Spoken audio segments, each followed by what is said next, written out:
Bem,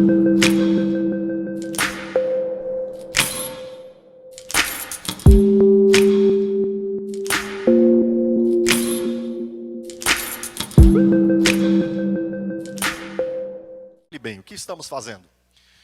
Este texto de Romanos nos fala sobre a transformação que Deus opera, como Ele a opera, como Ele a realiza. Este é o assunto de Paulo em Romanos. Há uma transformação na vida dos homens que só Deus faz. Essa transformação acontece por causa do Evangelho, que é o poder de Deus para a salvação. São as palavras de Deus que têm poder de gerar vida. Isso é extraordinário. Não é por obras e feitos humanos, não são por dons particulares de hábeis pregadores, não é por causa da santificação de alguém especial, não. É pelo poder da palavra de Deus, a mensagem do Evangelho. Aquilo que Jesus disse, vão e preguem. Essa mensagem, disse o apóstolo Paulo em 1 Coríntios, capítulo 1, que a própria mensagem é o poder de Deus para salvação, porque ela é palavra de Deus. Vimos que o Evangelho é o poder de Deus para a salvação. Contudo vimos que nós estávamos em condição de condenação diante de Deus, todos e cada um de nós, sem exceção, porque todos pecamos.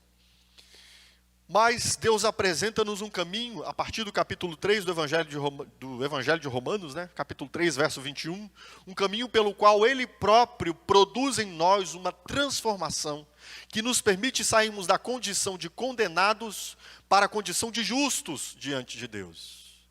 E Paulo nos apresenta exemplos de como isso já aconteceu pela fé, mesmo no antigo Israel, especialmente através daquele que fundou, que foi chamado por Deus para fundar a nação do povo de Deus, o Israel de Deus, Abraão. Abraão creu e por isso ele foi justificado, recebeu a justiça de Deus. Então a justiça de Deus, para nós que estávamos condenados, ela é alcançável pela fé em Cristo, por meio de arrependimento e confissão, confiando nele como nosso Salvador. E essa justiça de Deus aplicada a nós é chamada de justificação. E eu expliquei para vocês, espero que vocês, se ainda tiverem dúvida, voltem lá ao sermão, ouçam 2, 3, 4 vezes. Entendam o que é justificação. Justificação é quando Deus nos dá uma sentença eterna, de que nós estamos diante dele considerados não mais culpáveis, mas sim justos por causa de Cristo. É tal a segurança que nós temos na nossa salvação, que ela não é elaborada por algo que pode ser variável, mutável. Aquilo que Deus fez em nós é feito em uma sentença. E como eu disse, até usando a figura do direito, uma sentença já transitada em julgado. Ou seja, uma sentença que não tem mais recurso, que não volta mais atrás.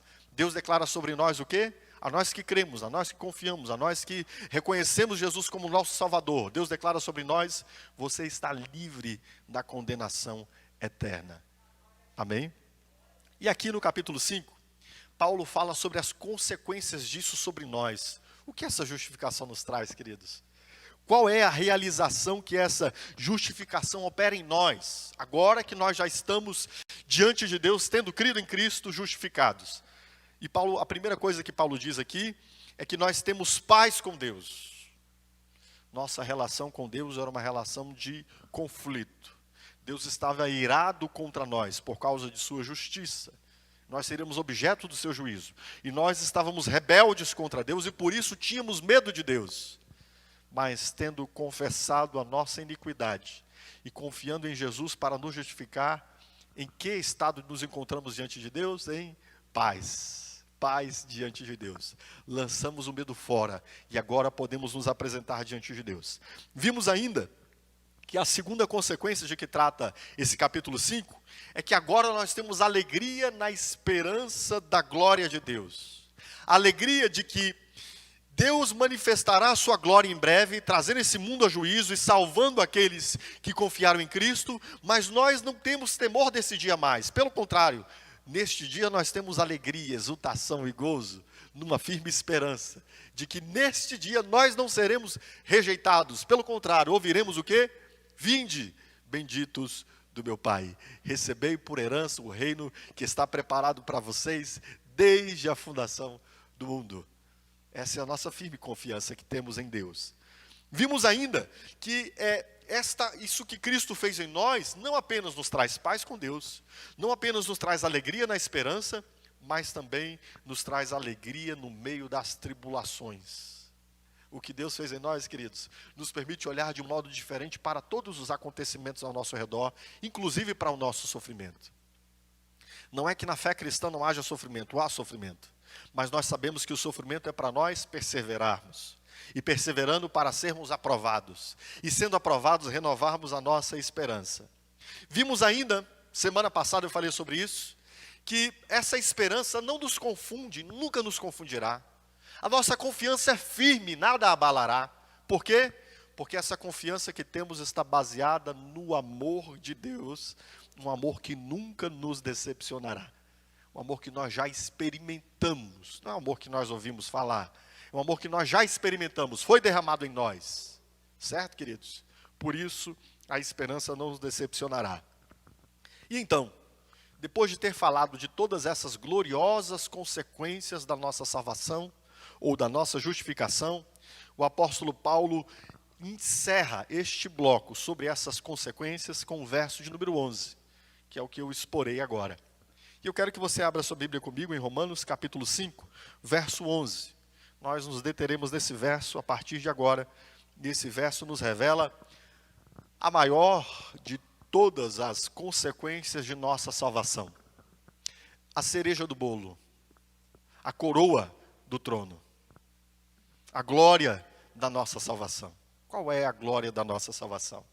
Paulo encerra esse bloco com este verso, dizendo: não apenas isso, ou seja, justificados pela fé, não temos apenas paz com Deus. Não apenas nos gloriamos na esperança da vida eterna. Não apenas nos gloriamos nas tribulações. Não apenas confiamos no amor de Deus. Mais que tudo isso. Não apenas isso, mas também nos gloriamos em Deus, por meio do nosso Senhor Jesus Cristo, mediante quem recebemos agora a reconciliação. Mas também exultamos de alegria, nos gloriamos em Deus. Este é o encerramento deste bloco. Paulo vinha falando das consequências daquilo que a salvação nos trouxe, e a maior de todas essas consequências é que agora, quando Cristo Jesus nos reconciliou com o Pai, agora nós exultamos, nós celebramos de alegria em Deus. O que te traz alegria? Quais são as fontes do seu prazer? Em que você busca exultação, realização, aquele sentimento de plenificação, aquele estado de uau, sabe aquele estado de uau, que coisa gloriosa. Em que você busca isso? Em que você busca alegria? Aqui Paulo redireciona, depois de ter dito da alegria da esperança, depois de ter dito da alegria, até mesmo do sofrimento, pelo que o sofrimento pode trazer, não por causa do próprio sofrimento, aqui Paulo por fim fala da alegria que nós temos, ou da exultação, ou da glória que nós temos de nos gloriarmos em Deus. A alegria no maior tesouro da vida. É disso que Paulo está falando aqui. Que agora, uma vez sendo reconciliado com Deus por Cristo, nós aprendemos a ter a exultação, a alegria, a celebração, o gozo, o prazer, a fonte que jorra para a vida eterna, que sai desde o nosso interior. Nós aprendemos a ter esta alegria em Deus. Paulo diz: justificados pela fé, exultamos, nos alegramos em Deus. Sim, há muitas bênçãos e extraordinárias realizações em nós e para nós em nossa salvação. Há muita coisa que nós recebemos na salvação que Deus nos dá. Há muitas transformações feitas para nós e muitas transformações feitas em nós. Como nós nos alegramos pela mudança da nossa mente, pela vitória sobre os velhos e maus hábitos que nós tínhamos antes. Como nós alegramos-nos pela prosperidade que vemos acontecer na nossa vida. A salvação também nos traz prosperidade. Como nós nos alegramos, porque agora nós temos esperança de vida eterna, queridos. Que alegria gloriosa. Como nós nos alegramos, porque até mesmo nas tribulações, agora nós não lutamos mais como antigamente. Antes nós lutávamos solitariamente, pensando que cada golpe nos destruiria mortal e terrivelmente. Agora mais não. Agora nós lutamos sabendo por que estamos lutando, as lutas que vivemos, e sabemos que nós não seremos destruídos nelas. Nós perseveraremos, seremos aprovados. Mas tudo isso, queridos, embora seja glorioso, ainda não é o tesouro da nossa salvação. Todas essas coisas são consequentes apenas ao maior tesouro da nossa salvação. O maior tesouro da nossa salvação não é o céu, não é a vida eterna. O maior tesouro da nossa salvação é Deus. Deus é o nosso tesouro. Não é o céu. O Senhor Jesus não nos salvou em primeiro lugar para irmos para o céu. Não nos salvou em primeiro lugar para nos dar vida eterna. O Senhor Jesus nos salvou para que nós tivéssemos Deus, queridos. O prêmio, o presente do Evangelho é o próprio Deus. Por isso, o apóstolo Paulo encerra esse bloco com aquilo que é de mais precioso. Ele diz: nós nos alegramos, nós nos exultamos, porque agora nós estamos em Deus e Deus está em nós. Isso é glorioso. Não, nós não considerávamos Deus o tesouro mais importante da vida. Nós não considerávamos. Não era isso o foco da nossa existência. Nós não tínhamos a Deus como nossa preciosidade. Antes de estar em Cristo, nós não poderíamos dizer essas palavras que Paulo está dizendo. Por isso que Paulo está se dirigindo à igreja em Roma, está usando as palavras, incluindo os irmãos que creem em Cristo, de modo a dizer que aqueles que estão em Cristo é que podem exultar em Deus. Mas nós não tínhamos a Deus como tesouro mais importante da nossa vida. Quer fôssemos sem religião, Deus não era, obviamente, o tesouro mais importante da nossa vida. Nós, sem religião, tínhamos outros deuses. Servíamos falsos deuses. E não tínhamos ao Senhor como nosso Deus. Tínhamos outras coisas como nossos deuses. Aí você vai me dizer: ora, mas se eu era sem religião, ou se eu sou sem religião, como você me disse que eu tenho um Deus? Não se engane, você tem deuses. Todos os homens adoram. Todos os homens servem a, se inclinam a, fomos feitos para adoração.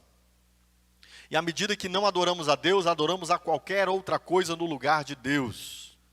David Foster Wallace, num dos trechos de um de seus escritos, de suas palestras, ele diz: nas trincheiras do dia a dia não há lugar para ateísmo.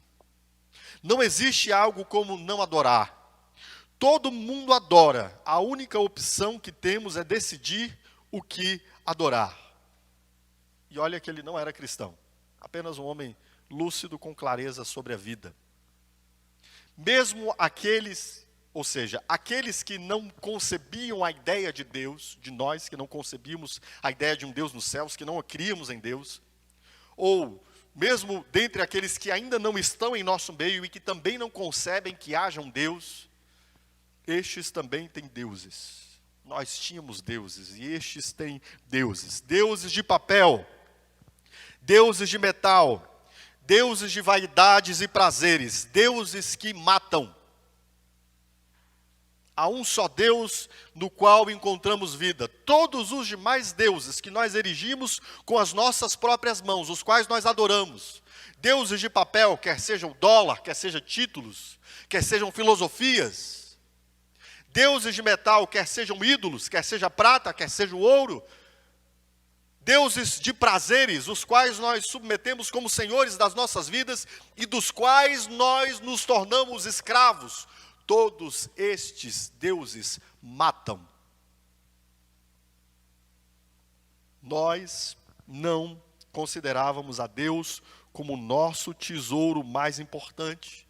Nós que não críamos em Deus, ou aqueles que ainda continuam não crendo em Deus, fazem para si outros deuses. Mesmo sendo religiosos, ainda assim Deus não era o nosso tesouro. Porque não se engane, queridos, a religião e Deus, a religião como prática de um homem construir para si um caminho em direção a Deus, ela é oposta à fé cristã. A religião e a fé cristã são extremamente opostas. A religião definida pela ciência das religiões como um caminho de piedade ou moralidade ou filosofia pelo qual o homem pavimenta um caminho em direção a Deus, ela é oposta à fé cristã.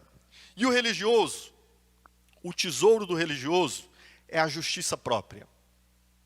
O tesouro do religioso é o auto-engano, porque ele acredita que pelo que ele faz, ele tem mérito diante de Deus e pode demandar alguma coisa a Deus. Entende isso? Deus não era o nosso tesouro, inclusive para aqueles de nós que éramos religiosos ou para aqueles que ainda continuam religiosos. Porque o religioso, como nós vemos, o próprio Senhor Jesus lidando com os fariseus, Paulo, falando de si mesmo como um fariseu, Paulo depois vai declarar-se que ele próprio entendeu que ele era inimigo de Deus. Inimigo de Deus.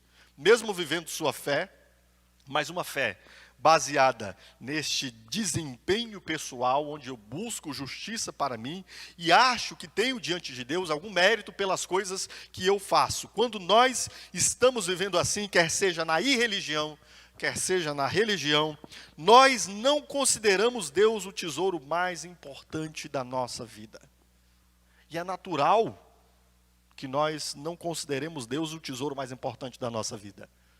Fomos maculados em Adão, caímos no pecado em Adão. E a partir daí, Deus deixa de ser a fonte originária de todo o prazer e alegria da nossa vida, e nós buscamos fora de Deus aquilo que só há em Deus. O que o profeta Jeremias diz no capítulo 2 do seu livro. Usando a seguinte metáfora, Deus se dirige ao seu povo e diz: vocês cavaram para si cisternas rotas, cisternas que não podem reter água, cisternas rachadas. Vocês deixaram a mim fontes de águas vivas e cavaram para si cisternas rachadas que não podem reter água. A imagem aqui é que Deus é essa fonte de água viva, que brota para a vida eterna, tendo saciedade em tudo o que nós precisamos. Mas o que nós escolhemos? Deixar essa fonte, nós mesmos cavarmos para nós uma cisterna dizendo, não, eu vou achar água. Eu vou mostrar que eu posso beber água fora da fonte, que existe realização e alegria para mim fora da fonte. E nós cavamos e achamos água. Uma água morta. Uma água sem vida. O barro se revolve e isso é lama, é sujeira. Isso não dá vida. Cisternas rachadas que não podem conduzir à vida eterna. E por isso, porque Deus não era a maior alegria da nossa vida, nós quebramos o mandamento estruturante de toda a vida. Eu vou repetir. Porque nós não tivemos a Deus como a maior alegria da nossa vida, todos nós quebramos o mandamento estruturante de toda a vida. Existe um mandamento que estrutura toda a vida. Sabe, algumas coisas que a gente não pode negligenciar, porque senão a gente destrói tudo. Houve um edifício no Rio de Janeiro, em que os edificadores esqueceram de cuidar do pilar mais importante do edifício. E daquele pilar, eles executaram aquele pilar do edifício com areia de praia e depois da perícia acharam lá, inclusive, até restos de saco de cimento. Desprezaram algumas das leis mais importantes da física, obviamente, né? E também da engenharia. Aquilo que deveria dar sustentação para todo o prédio não foi edificado da forma correta. O que aconteceu em consequência disso? O pilar explodiu e aquele edifício veio abaixo. Isso já tem algumas dezenas de anos. Existem algumas coisas que, se nós desprezarmos, nós desprezaremos aquilo que estrutura a nossa vida.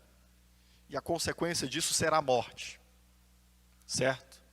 Nós quebramos o mandamento estruturante de toda a vida. O primeiro mandamento dos 10 mandamentos. O cumprimento do primeiro mandamento é: não terás outros deuses diante de mim. E essa era a nossa falha central, queridos. Não se engane.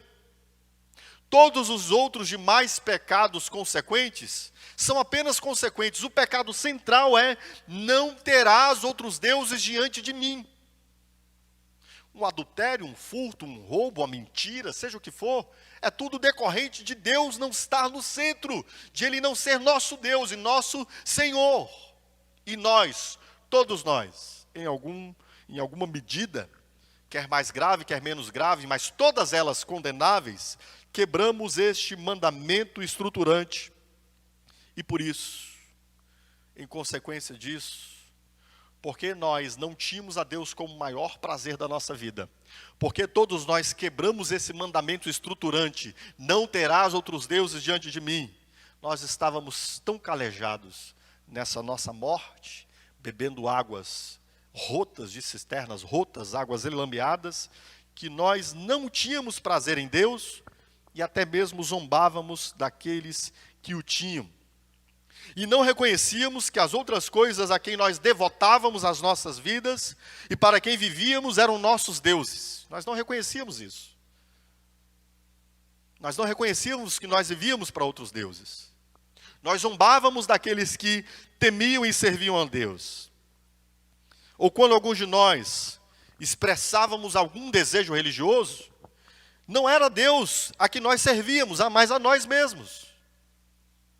Quando nós vivíamos na nossa religião, não era Deus que nós servíamos.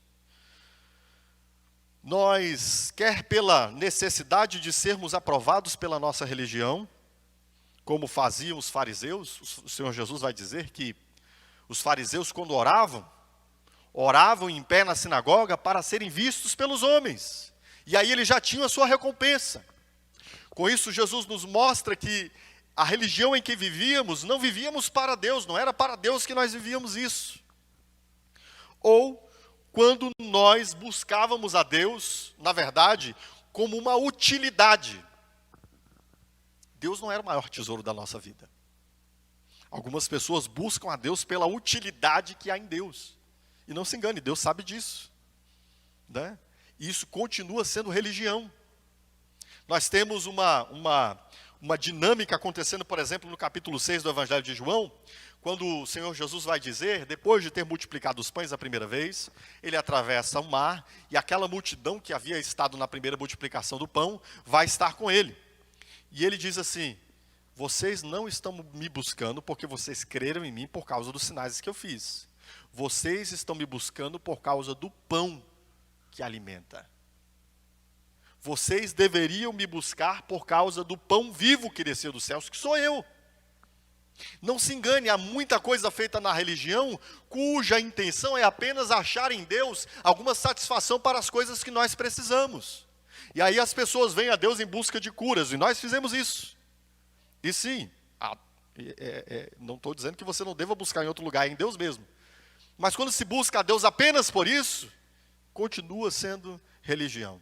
Quando se busca a Deus apenas pelas satisfações das coisas que precisamos nessa vida, continua sendo religião. Deus não é o nosso maior tesouro.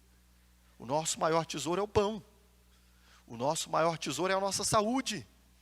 O nosso maior tesouro é a nossa prosperidade. Embora Deus tenha saúde, prosperidade e pão e vida e tudo para nos dar. Mas na religião, quando Deus ainda não era o nosso maior tesouro, por que o buscávamos? O buscávamos pelas coisas que Ele nos podia dar, o buscávamos pela aprovação religiosa que nós queríamos ter diante dos homens. Ele ainda não era o nosso maior tesouro. Em Malaquias capítulo 3, verso 14, Deus olha para o seu povo e diz: vocês estão dizendo, é inútil servir a Deus, porque buscamos ao Senhor e não temos nada de bom, que vida difícil a gente está vivendo. Deus fala: é desse jeito que vocês me tratam? Como se eu fosse uma maquinazinha de apertar o botão e sair o que vocês querem? Vocês dão R$1 de oração e sai um presente? Vocês dão R$10 de oração e agora querem uma coisa maior? E quando eu não dou o que vocês querem, vocês dizem que é inútil me servir? Estávamos assim, na religião. Deus não era o nosso tesouro. Então lembre-se, nós antes não podíamos dizer que Deus era o nosso maior tesouro. Nós não considerávamos Deus como o tesouro mais importante da nossa vida. Nós havíamos quebrado o mandamento estruturante de toda a vida. Isso nós, quer religiosos, quer irreligiosos, quer ateus, declarados ateus, como disse David Wallace, não existem ateus na trincheira da vida, quer nós religiosos. Mas houve uma mudança radical em nós. Por isso Paulo se dirige aos romanos com esta vibração e essa alegria. Deus passou a ser tudo para nós. Até que Deus passou a ser a fonte de origem de toda a nossa alegria e júbilo. Deus passou a ser o centro da nossa realidade, o eixo das nossas vidas, a fonte que jorra para saciar toda a nossa necessidade. Deus passou a ser tudo, absolutamente tudo o que precisamos e onde encontramos saciedade para as ânsias da nossa alma. Houve um momento, queridos, em que nós entendemos onde havia a fonte de toda alegria. Houve um momento onde nós compreendemos aquilo que nós tanto buscávamos em tantos outros lugares e nós enxergamos aquilo que Paulo está falando. Nós nos exultamos em Deus. Não é nos exultamos na vida eterna, não é nos exultamos na promessa dos céus, é nos exultamos em Deus. Não é nos exultamos na prosperidade, não é nos exultamos no bem da nossa família, é nos exultamos em Deus. Todas as outras coisas são meramente consequência de um dia termos compreendido: Deus é o maior tesouro e é tudo o que eu realmente preciso. Nos alegramos em Deus e passa a fazer sentido para nós aquilo que nós achávamos fanatismo. Nós antes víamos algumas pessoas servindo a Deus com alegria, com entrega, com exultação, uma vida de serviço, uma vida de amor, uma vida de doação, uma vida que ficava para nós nítido que o primeiro, o segundo, o terceiro, o último lugar da vida desta pessoa, ela tinha o Senhor acima de tudo e sobre todos. E nós olhávamos para isso e achávamos: nossa, que coisa piegas, que coisa mais fora do tempo, esse fanatismo, não precisa disso para servir a Deus. Mas aí, quando nós enxergamos que Deus é o maior tesouro da nossa vida, queridos, nós descobrimos, Ele é tudo o que nós realmente precisamos.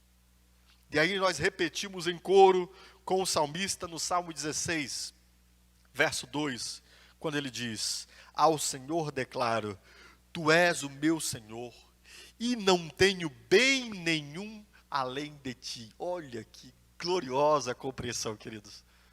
Na verdade, o que nós temos? Me diz, fala a verdade, o que nós temos? O que nós temos? Temos riquezas? Temos tempo? Temos saúde? Temos inteligência? Temos sabedoria? Todas essas coisas são tão pequenas e tão frágeis. Todas essas coisas são tão mutáveis. E é nessas coisas que nós temos alegria? Mas quando nós descobrimos, não temos nenhum bem além de Ti. Todas essas outras demais coisas da nossa vida são irradiadas pelo poder da vida que há em Deus. Em Deus, tudo se potencializa. A família ganha um outro significado, muito mais glorioso. Se era um bem e uma alegria quando nós não tínhamos e servíamos a Deus, agora quando nós servimos a Deus, é que nós vemos o prazer, porque descobrimos que na família, o propósito dela é, antes de tudo, a glória de Deus. E vemos Deus potencializar e irradiar vida sobre a nossa família. O nosso trabalho nós aprendemos a alegria que há em servir a Deus no nosso trabalho. Descobrimos o que Deus nos fez, os dons que Ele nos deu, e nos alegramos por servir com os dons que Ele nos deu. O nosso trabalho se ressignifica, a nossa vida toda se ressignifica quando nós entendemos: não tenho nenhum bem além de Ti. E no verso 5 ele diz: Tu és a minha porção e o meu cálice. Entende isso? há uma mudança em nós que nos afeta de um modo transformador e nós passamos a entender Deus como o nosso bem. Não estamos em Deus por causa da vida eterna. Não estamos em Deus por causa do céu. Estamos em Deus por causa de Deus. E o presente do Evangelho é o próprio Deus. Ele se torna o tesouro pelo qual nós trocamos tudo o que nós temos com alegria. Aquele que conheceu a Cristo, aquele que reconheceu o que Deus fez por si na cruz do Calvário, meus queridos, ele faz semelhante ao que Jesus cita em Mateus 13:44, quando ele diz: o reino dos céus é semelhante a um tesouro oculto no campo, o qual certo homem, tendo achado, escondeu. E transbordante de alegria, vai e vende tudo o que tem e compra aquele campo. Aquele que reconheceu a Deus como seu tesouro, ele já vendeu tudo que ele tinha para ter a Deus acima de tudo em sua vida. Por isso que o apóstolo Paulo diz: meus irmãos, que alegria nós temos agora, porque nós encontramos o tesouro que tantas pessoas buscam, escavam, vendem o que tem por aquele tesouro, e quando vem ao especialista, não se passa de vidro as pedras que ele julgou serem preciosas. Acontece muito isso no ramo de pedras preciosas, né? As pessoas escavarem, acharem, nossa, achei uma jazida de esmeraldas. E aí, de repente, o cara vende tudo que tem para comprar aquele campo. Ele pega aquelas pedras verdes, leva ao especialista, o cara olha e diz: não, meu amigo, isso aqui é só vidro, não vale nada.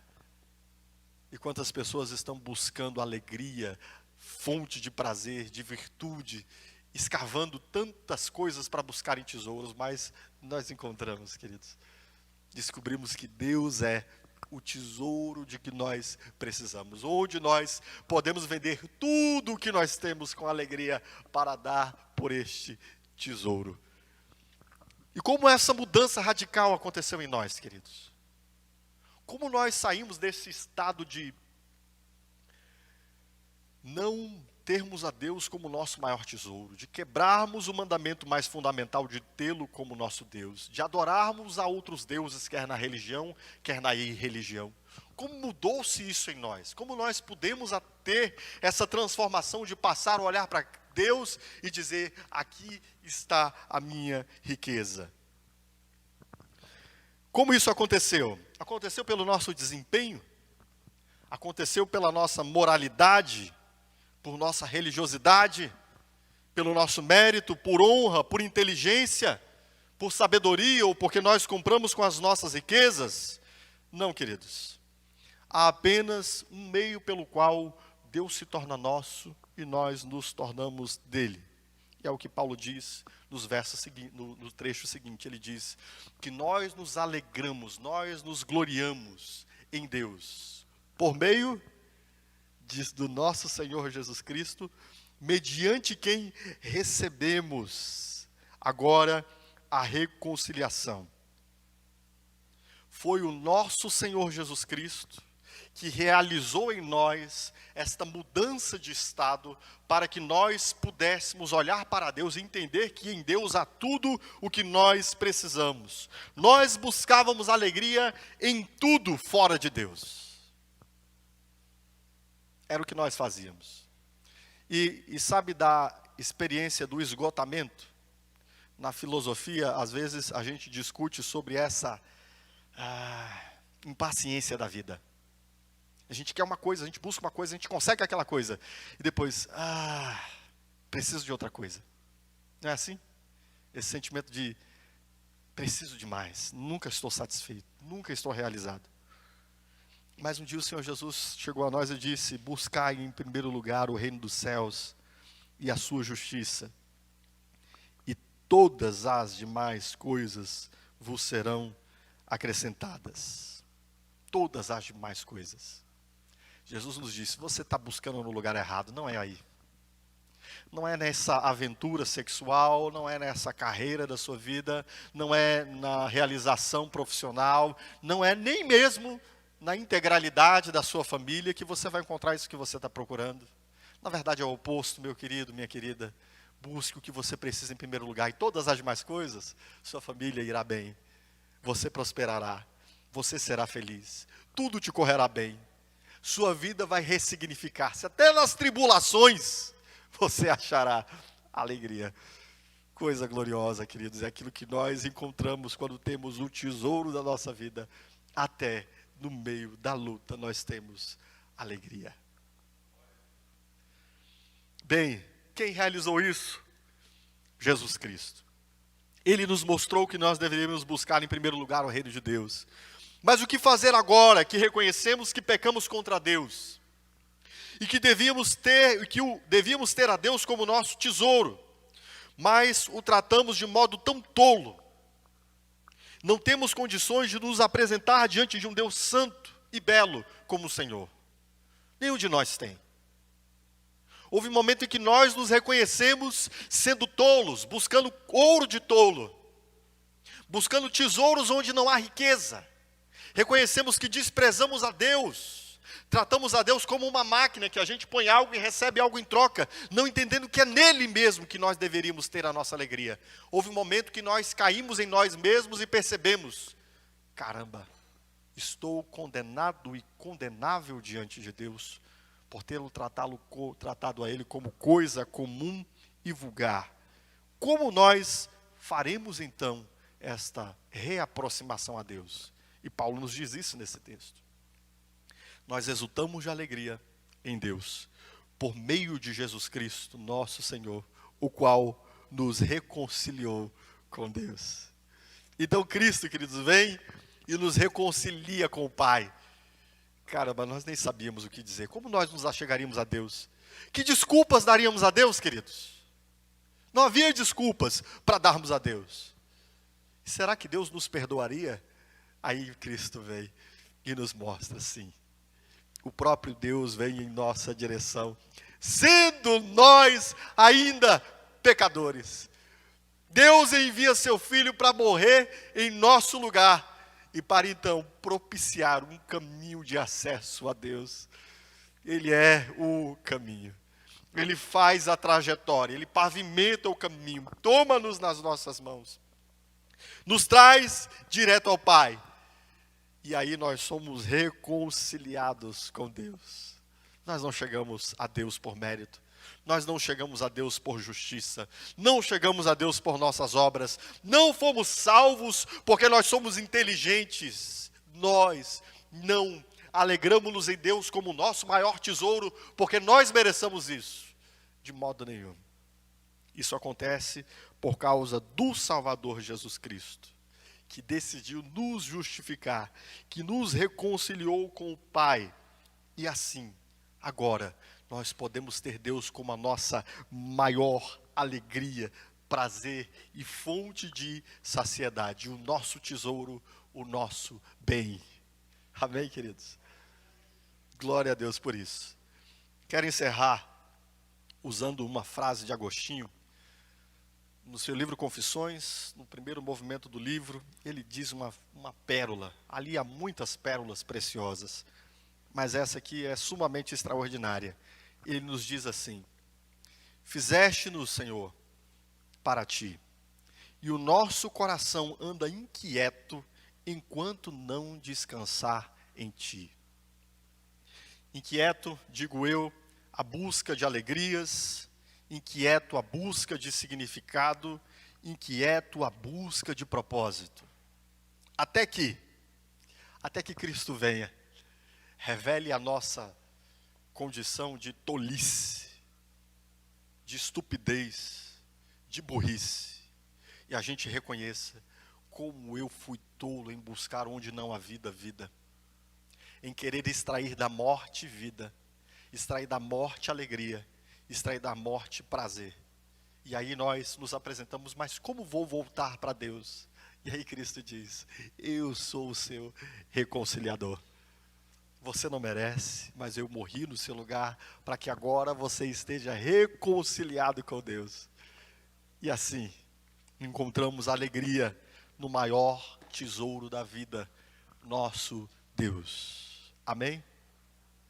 Que transformação extraordinária que o Evangelho faz.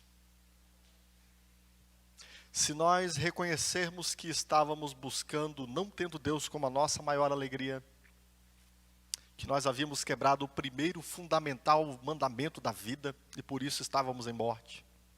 Se nós confessarmos que somos sim dignos de juízo, mas também reconhecermos que Cristo é o nosso reconciliador, hoje é dia de nós termos a Deus como o maior tesouro da nossa vida. Amém? Nesta oração, ainda sentado, eu queria que você colocasse diante de Deus e considerasse se há outros deuses na sua vida. E considerasse se há outras alegrias maiores na sua vida que não sejam Deus. E considerasse se você tem exultado, celebrado, experimentado essa vida que há em Deus. E pedisse a Deus que Ele se tornasse o maior tesouro da sua vida. Curve sua cabeça. Senhor, Deus e Pai, nós andávamos desgarrados. Nós tínhamos aos bens, aos prazeres, às alegrias deste mundo, como se fossem a última e mais preciosa, coisas que devêssemos buscar nas nossas vidas. E nós passamos muito tempo, Senhor, quer por meio da religião, quer por meio da irreligião, buscando saciedade que não há em lugar outro senão em Ti. Tu nos fizeste para Ti e a nossa alma anda inquieta até que ela encontre repouso em Ti. Continuamos buscando e buscando sem achar aquilo que realmente nos traz inteireza, integridade, propósito e alegria. Mas eu quero Te dar graças por Cristo Jesus, que nos permitiu ver a nossa tolice. E não apenas isso, mas nos reconciliou com o Pai pelo seu sacrifício na cruz, ao crermos nele como nosso Senhor e Salvador. Obrigado por essa alegria infinda, que conforme a Tua promessa jorra e brota do nosso interior para a vida eterna. Obrigado pelo Teu Espírito que está derramado sobre nós, Teu amor, Senhor, o qual nós experimentamos tão palpavelmente. Obrigado pela vida de Deus, por sabermos que Deus é o nosso tesouro. Obrigado por nos ter permitido dar o pouco que tínhamos para receber a grandeza que é o Senhor. Obrigado por este dom da vida que temos em Cristo, por causa do seu sacrifício, para a glória de Deus Pai e pelo poder do Espírito Santo. Nós Te agradecemos. Intervém sobre a vida dos Teus servos que neste momento estão orando, estão confessando diante de Ti os falsos deuses, estão confessando diante de Ti a necessidade de arrependimento, de voltarem atrás, e que estão pedindo, por favor, Senhor, permita que eles entreguem o tesouro que têm, que vendam tudo que têm, para que recebam o tesouro eterno do reino de Deus, que é o Senhor mesmo. Nessa noite, permita que o Senhor se torne a maior alegria dos Teus servos, e que o Teu Espírito faça jorrar uma fonte para a vida eterna, no interior daquele que crê. É o que eu Te peço, em nome de Jesus. Amém e amém. Aplauda ao Senhor, querido.